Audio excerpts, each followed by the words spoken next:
one of the most anticipated films of the year, or certainly one of the most anticipated superhero films of the year, is the latest one from Tom Hardy, who stars as the title character in Venom, which is an origin story about one of Spider-Man's biggest adversaries, I guess.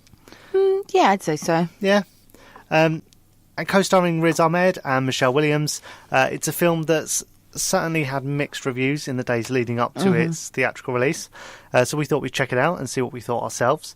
And to give you a bit of backstory, Venom basically gets exposed to, or Tom Hardy, I should say, gets exposed to Venom at some sort of drug trial, and subsequently gets himself, well, kind of taken over. And that's how he becomes Venom. No surprises there. But here is Tom Hardy and Riz Ahmed in the confrontation that basically led to Venom being Venom.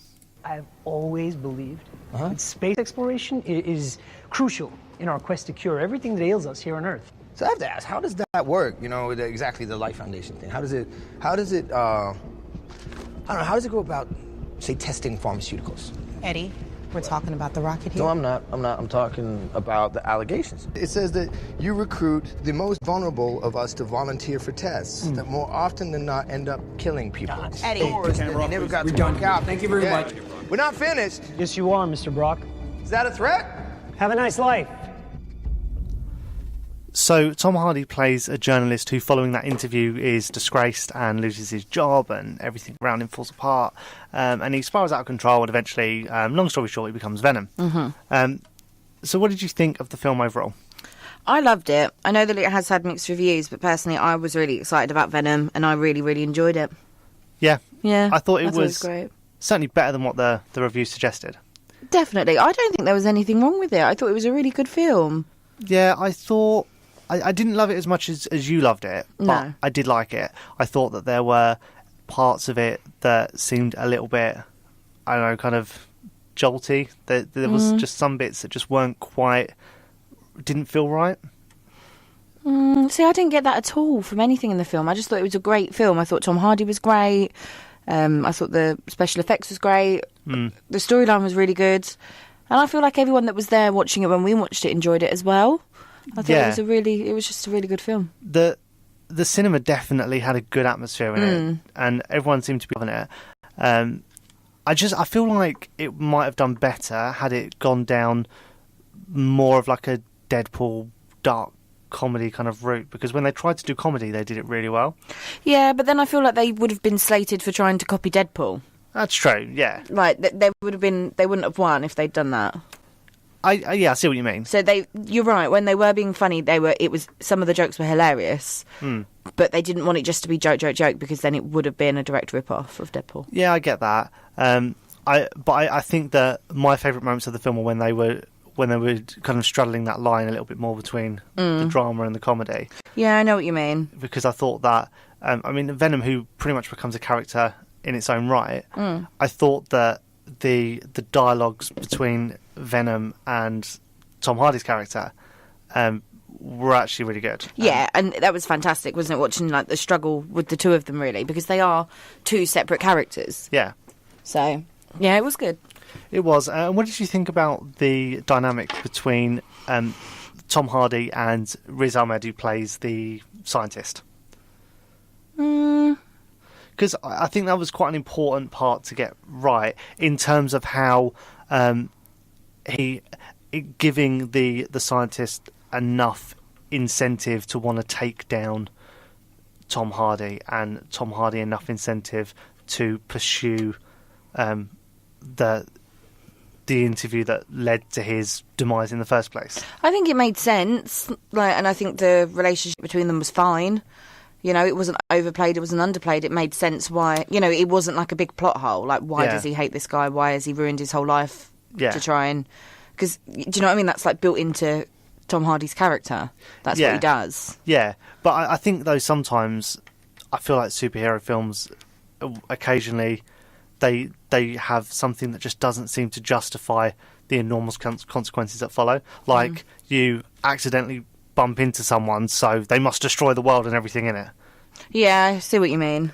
I don't feel like it was like that, though. It made sense because he's, without, spoiling it too much. He's a journalist, and Yeah. I think any journalist worth his salt wants to chase the truth regardless of the cost. And a lot of journalists, I mean, in real life, they end up in prison in, like, Bangkok. Do you know what I mean? Yeah, it's true. Yeah, So it made perfect sense. I don't think it was far-fetched at all. fair enough. So if anyone says it was, they're silly. Yeah, well, there's Because certainly it been makes sense. there's been a lot of negative reviews out there, and I think our opinion generally seems to be don't believe all the bad stuff you're hearing. Yeah. It's not as terrible as what it's being made out to be. And actually, I don't think we're alone. Everyone, as you say, everyone in the cinema seemed to really enjoy it as well. I think it's a crowd pleaser, but not necessarily a critic pleaser. But I think that's so typical of a lot of films nowadays. The critics slate it, but the masses love it. It's odd though, because critics generally really lap up superhero films Yeah. lately, and Venom they just didn't take to, No, which is odd. it is odd, but no one listens to the critics anyway. That's true, yeah. Ultimately, don't even listen to us. If you want to see it, go see it. If you Yeah. don't bother. But we like Venom, and we'd kind of like you to go see it as well. And we're going to chat a little bit more about it after this, which is the original song from the film by Eminem. And don't worry, it's a clean version. Oh, that was Venom from Venom by Eminem. That ended quite abruptly. That was a very abrupt ending. But I think that kind of sums up the tone of the film, really. It was a bit edgy. It was, you know, it was what it was. I mean, I think anything that's not directly produced by Marvel is always a little bit darker. Always has a bit more of a always feels a little bit more kind of sinister. Yeah, but it's essentially still a film about an anti-hero. It's going to be darker than, you know, like Yeah. your typical Iron Man or something, isn't Exactly, it? yeah, because obviously his evolution into Venom is going to come from a darker place than Spider-Man's, you know. Yeah, rather than Spider-Man. yeah, you're descending, aren't you, rather than rising to be a hero. Yeah. So they're always going to be darker. That's a good way of putting it. Yeah. But what do you think of Venom in terms of how it fits in to the whole kind of Marvel universe? Because this wasn't made directly by Marvel, but it was endorsed by Marvel, and I Yeah. guess one day they'll try and bring Marvel will try and bring Venom into the Spider-Man sort of fold, now that Spider-Man is fully part of Marvel again. Well, hopefully, because, you know, that's the world that and the universe that Venom's from, isn't it? Yeah. You know, in the comics. Yeah. He is there with Spider-Man. So I hope that they do. I hope they make another Venom film. I hope they do loads more Spider-Man films with Venom in. Do you think that would work with Tom Hardy as Venom and Tom Holland as Spider-Man? I think so. Yeah, I don't see why not. Yeah, just Tom Hardy, like, it just seems. I guess you've got, like, he's very grown up compared to Tom Holland, who's like, I don't know. I think that works, though. Possibly, they're yeah. complete opposites. Yeah, Because, Tom Holland is immature, isn't he? He's a very immature Spider-Man, yeah. which would work. And you've got this very kind of damaged, sort of beaten by experience, kind of worn, sort of Tom Hardy, who's Venom, and yeah, I think it would work really well. yeah, it could all do actually, yeah. Yeah. So I think overall, quick buy, borrow, win on Venom. What are you saying? Oh, I'd buy it. I think I'd borrow. Yeah. In the right mood, I could buy, but I'd borrow. Okay.